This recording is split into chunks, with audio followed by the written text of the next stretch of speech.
Para mí es un honor estar en este lugar. Yo también soy economista, abono una corriente de pensamiento que poco sostenemos otra visión de la economía, la expuesta acá por la compañera Silvina Bataki.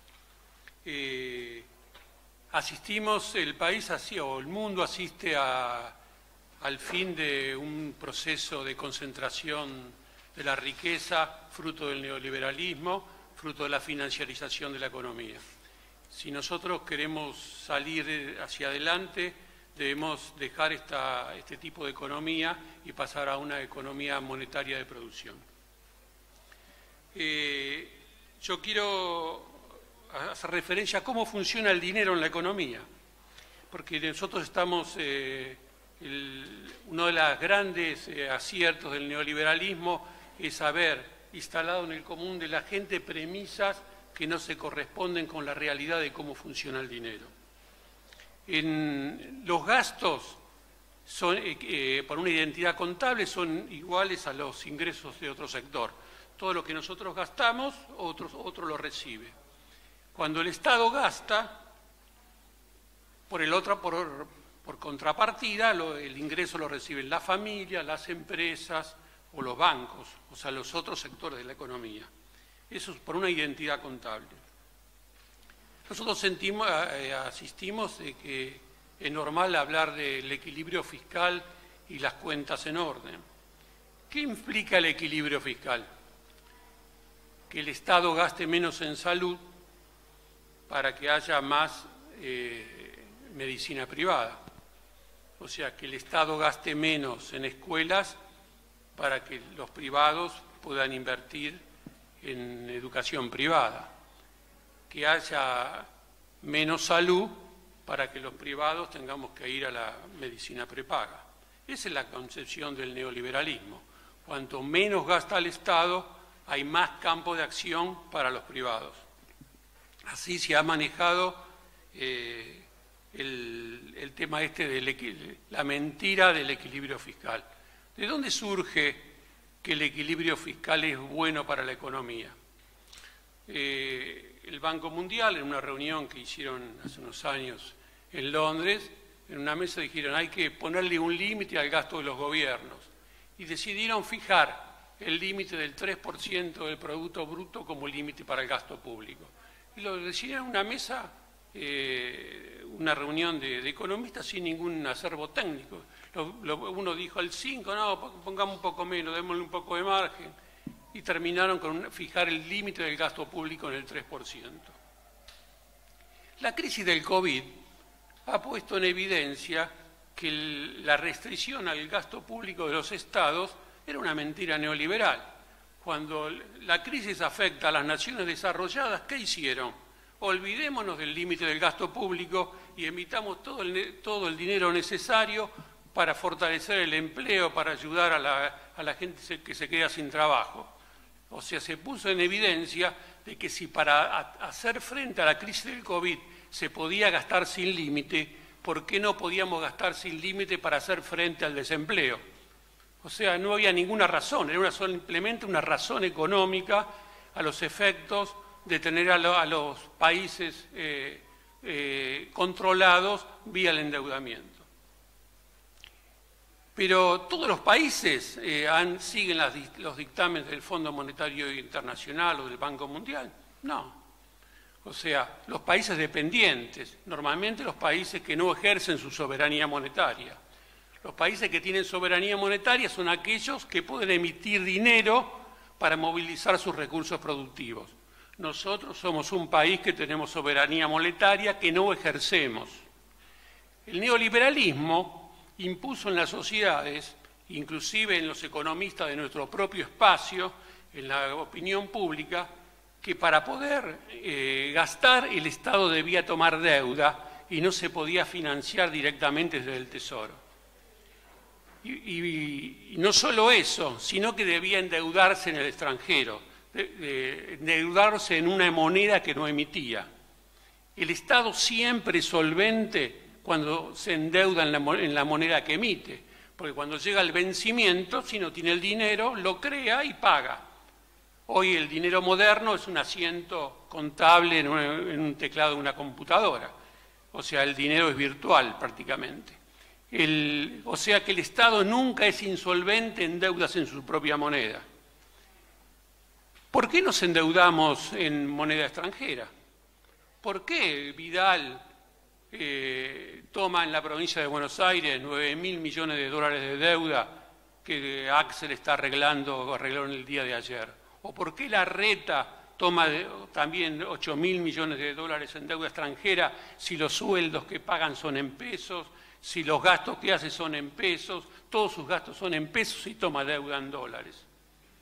El mecanismo, y eso lo han hecho todas las provincias de la Argentina, por el neoliberalismo, les ha instado a que tomaran deuda en una moneda extranjera, cuando no recaudan en una moneda extranjera, recaudan en pesos, a los efectos de que le tengan que vender los dólares al Banco Central, y el Banco Central, con la otra política neoliberal que se podía comprar sin límites para ahorrar, para constituir activos externos. ¿Se acuerdan que se podía comprar dólares hasta en los kioscos? Decían, un día tuvimos un ministro de Economía que dijo, a partir de mañana se van a poder comprar dólares hasta en los kioscos. Era un mecanismo para saquear al país.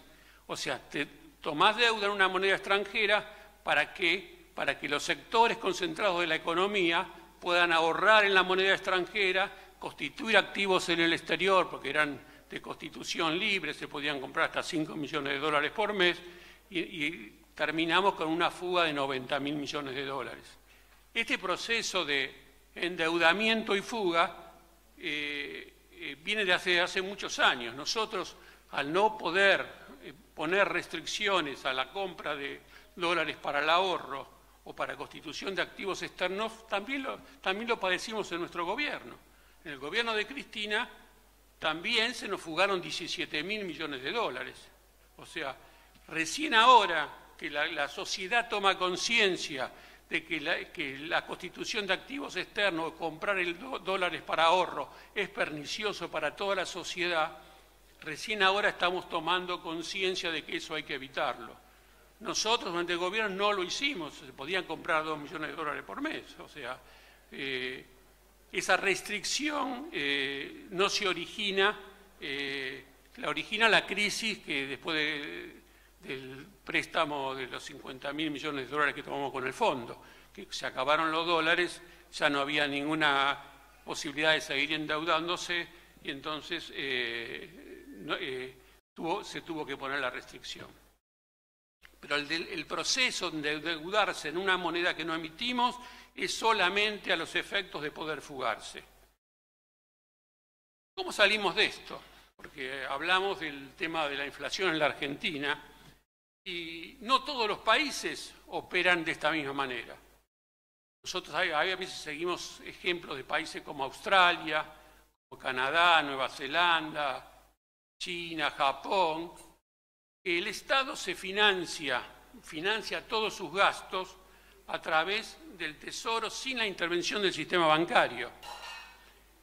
¿Por qué el neoliberalismo le ha impuesto a nuestros gobiernos, incluso al nuestro, de que el Estado se tiene que endeudar o tiene que inyectar dinero de la economía o tomar préstamos pagando intereses al sistema bancario?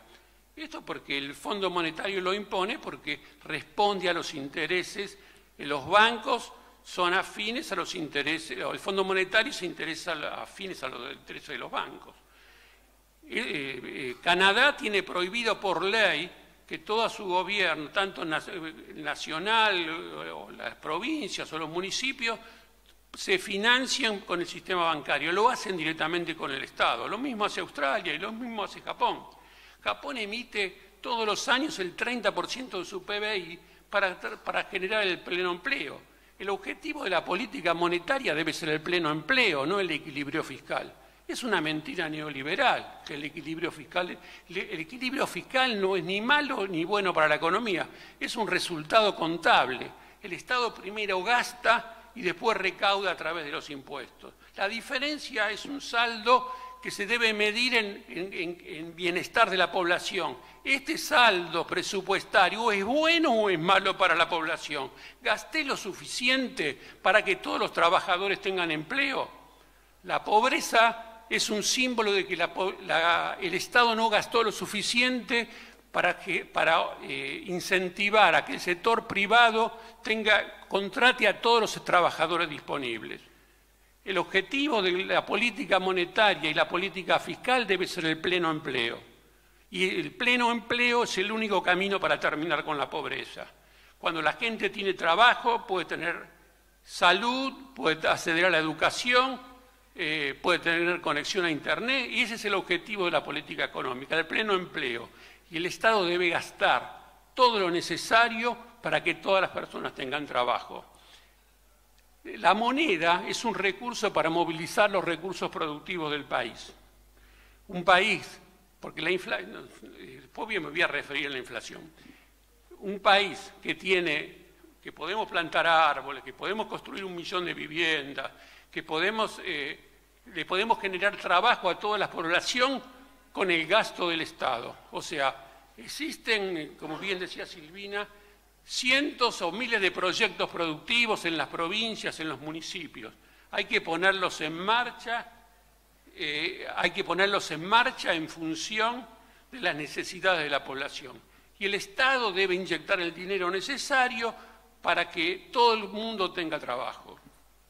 La inflación es un fenómeno que el neoliberalismo normalmente dice que es un fenómeno monetario. La evidencia ha demostrado que a pesar de la emisión monetaria que hicieron los grandes países, o los países centrales han emitido hasta el 30% de su PBI, y los precios no se han movido. Nosotros sostenemos, los que abogamos por las finanzas funcionales, que la inflación en la Argentina está originada por la tasa de interés. Yo como empresario, cuando tengo que vender un producto a un año, o sea, me encargan un producto que lo tengo que entregar dentro de un año por un proceso productivo y cuesta 100 pesos y lo voy a entregar dentro de un año y tengo que pagar el dinero para el proceso de fabricación y la tasa es el 40%, dentro de un año cuando lo voy a entregar va a ser el costo del producto más el costo financiero. Ese producto va a valer 140 pesos. O sea, la inflación está originada en la tasa de interés. Siempre, si analizamos a lo largo de los últimos años, la variación de la tasa de interés siempre acompañó la inflación al ritmo en que la economía estaba fijando la tasa de interés. ¿Cómo salimos de esto? El Estado debe hacer como han hecho muchos países, lo que hace primero Bolivia. Me quiero referir a Bolivia porque Bolivia debe ser un faro para todos nosotros. Cuando llega Evo al gobierno, la tasa, el 90% de los créditos eran en moneda, los depósitos eran en moneda extranjera, el 70% de los préstamos eran en moneda extranjera y ¿qué hace Evo? Había que terminar con el bimonetarismo. Lo primero que hace, crean depósitos actualizables por inflación, cajas de ahorro común para actualizarlos por inflación. Y después congela el tipo de cambio. Pasa a controlar el tipo de cambio como hoy lo estamos haciendo nosotros. La Argentina, cuando instalamos el cepo, ¿qué efecto produce? Pasamos a controlar el tipo de cambio. Ya no nos sacan más los dólares del Banco Central. O sea, esto no lo dicen ni los economistas de nuestro espacio ni los comunicadores. O sea, nos amenazan que el tipo de cambio va a variar. El tipo de cambio lo maneja el Estado, pasamos a manejar el tipo de cambio.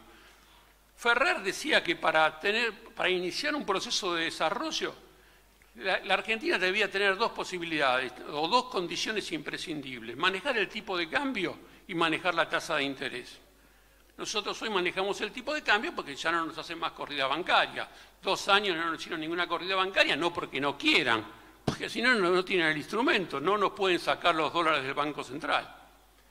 Sí. Bueno, tenía muchas cosas más para decir.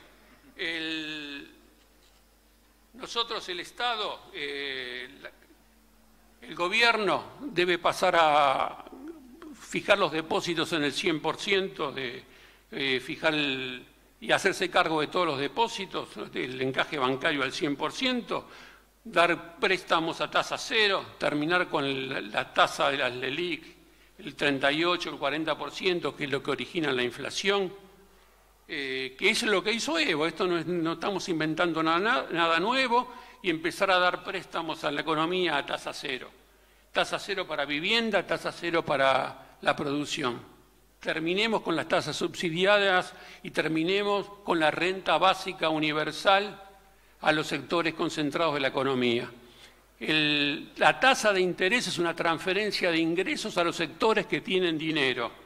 Y el Estado le estamos garantizando el ingreso, le aseguramos el ingreso a los sectores que tienen dinero a costa de toda la población. La tasa de interés es una transferencia de dinero del Estado a los sectores ahorradores de la sociedad. Es un gasto público. El gasto que del Estado, emisión de dinero a través del déficit cuasi fiscal, a los efectos de darle dinero a los sectores que tienen dinero. Debemos terminar con eso, y la tasa cero para la economía, porque es la tasa que rige en todo el mundo. Todas las economías del mundo tienen tasa cero, porque el Estado no interviene en tomar préstamos, y si el Estado en esta economía no toma el dinero disponible, la tasa es cero, porque hay tanto dinero disponible que el banco no va a pagar a un ahorrista por una ley de la oferta y la demanda. La tasa va a tender a cero. Para salir y poner en marcha la economía hay que ofrecerles a los argentinos las posibilidades de ahorro en una moneda, cajas de ahorro, como hizo Evo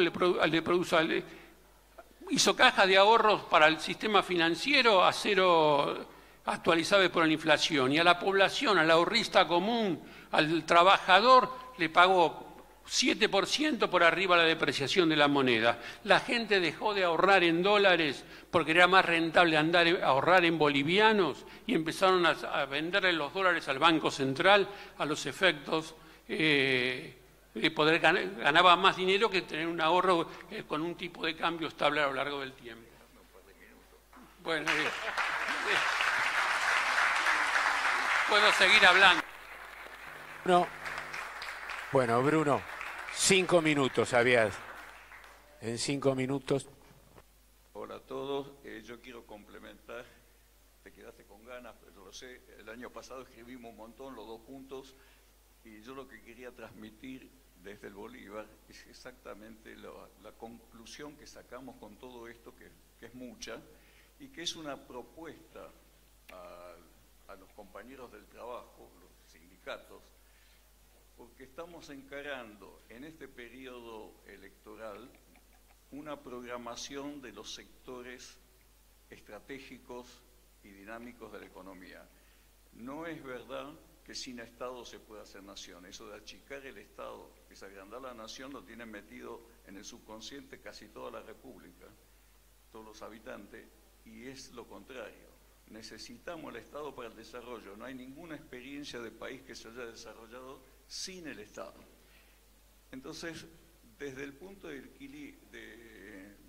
los equilibrios de fuerza que nos oponen siempre, los tecnólogos estamos diciendo, hagamos los planes y movilicemos a la militancia que los reclame, porque el peronismo, si se acuerdan, yo tengo acá anotado, cuando se habla de peronismo se termina siempre hablando del pulque, el astillero Río Santiago, el tractor Pampa, la moto Puma, el rastro Ojeda, todo eso son como símbolos. Pero después del 76, del discurso del 2 de abril del 76 de Martínez de Oz, se le puso una lápida a todo eso y ningún peronismo retomó a fondo este tema. Y los planes estratégicos brillan por su ausencia y para mí, los pibes que son los menores de 55 no han visto que esto funcionaba de esta forma. Entonces venimos los viejos, los sabios, como dicen los japoneses, que se acuerdan que se hacía así. Entonces, la instancia es que militemos este periodo, estamos a disposición, lo queremos tratar el tema, lo estamos haciendo. Habrán visto en estos días, no sé, mandé por todos lados una declaración con respecto a lo que estaba pasando con la ley de hidrocarburos, que es otro lobbying. Yo he escrito un trabajo sobre la ONCA, que es la Oligarquía Negociadora Cipaya Argentina, que es la que hace que todas estas cosas funcionen solo en función del interés. Y cuando miramos con los parámetros antiguos del capitalismo, que también sostengo que prácticamente está muerto, porque el capital financiero es 50 veces superior al capital productivo en el planeta. Entonces la relación 50-1, el neoliberalismo que hace dinero con dinero, los unicornios, todas las reglas que, todas estas grandes compañías que ganan de a millones permanentemente no hacen nada, solo giran entre poseedores de un dinero a otro poseedor de un dinero a cambio de algo que no tienen la menor idea de qué se trata, basta que sea un número y le deje una comisión. Entonces todo esto implica que los argentinos, que tenemos un territorio rico, que nuestro verdadero Producto Bruto, si tomo lo que se llevan las compañías extranjeras que operan en la Argentina, se acerca más a los 300.000 millones que a los aspirados 100.000 millones que nos afanan explícitamente más o menos la mitad. Entonces, si nosotros tomamos la pampa húmeda, la pampa andina, que es la minería, y la pampa marítima, que es la pesca, como producto nuestro, y vamos por él con nuestros actos de soberanía, hagamos la defensa en serio haciendo los barcos nosotros, hagamos todas estas cosas, significan un programa que la militancia lo puede entender con facilidad y nos podemos movilizar reclamándolo. Y este sí es un gobierno peronista que, a mi entender, como todos los argentinos que no lo pueden pensar de la forma que acaba de explicarlo César, que es con nuestra moneda y dinamizar las fuerzas, los factores de la economía, que somos nosotros y el territorio. Ahí, si yo quiero hacer una mesita, tengo a alguien que tenga que poner los clavos, que lo tengo que tener los clavos, y tengo la mesa. Pero si no los puedo juntar porque necesito algún dólar para financiar hacer la mesa, miramos la tabla, miramos los clavos y miramos yo que tomo mate. Y no podemos hacer más nada. Entonces, esta lógica la que queremos cambiar, esta es la propuesta, esto es lo que le quería decir, por eso le saqué unos minutos a él. Dejo acá. Gracias. Bueno, muchas gracias César, muchas gracias Bruno. Recordar una cosa, compañeros, compañeras, cuando esté completo la capacidad del salón, por favor, en el patio se ha puesto una carpa por si hay algún problema de tiempo, hay audio y hay video para no agolparnos y mantener la distancia prudente que tenemos que tener por las condiciones, bueno, que todos conocemos. Cuando estén ocupados los asientos, por favor, los invitamos a ubicarse en la carpa que está afuera, que habrá audio y video. Ahora le vamos a pedir a la compañera diputada nacional del Frente de Todos, Fernanda Vallejos, que nos dirija la palabra. Muchas gracias, Fernanda. Bueno, buenos días a todas y a todos. Muchas gracias por la convocatoria, Cachorro, y a todos los compañeros y las compañeras que han trabajado en la organización de este encuentro que me parece, y escuchando las intervenciones de los compañeros y las compañeras que me antecedieron, sumamente valioso, ¿no? Me resulta, para empezar, ineludible contextualizar un poco el lugar donde estamos parados, porque, bueno, este momento que algunos autores de hecho han definido como una crisis civilizatoria, no solo es un momento donde la pandemia claramente todavía no terminó, sino donde de alguna manera sigue predominando la incertidumbre respecto de la salida, y no solo en el plano de lo sanitario. Es indiscutible que la pandemia ha desatado una crisis económica y social a nivel mundial de proporciones inéditas. Según el propio Banco Mundial, es la crisis más intensa desde 1930 y la que afecta además a la mayor cantidad de países desde 1870, por lo que, bueno, frente a este escenario aparece también un debate central, ¿no?, que ha nacido casi junto con la irrupción de la pandemia, y como ya había ocurrido en otros momentos de crisis históricas, y ese debate tiene que ver precisamente con el rol del Estado, ¿no?, que es un poco lo que los compañeros y las compañeras han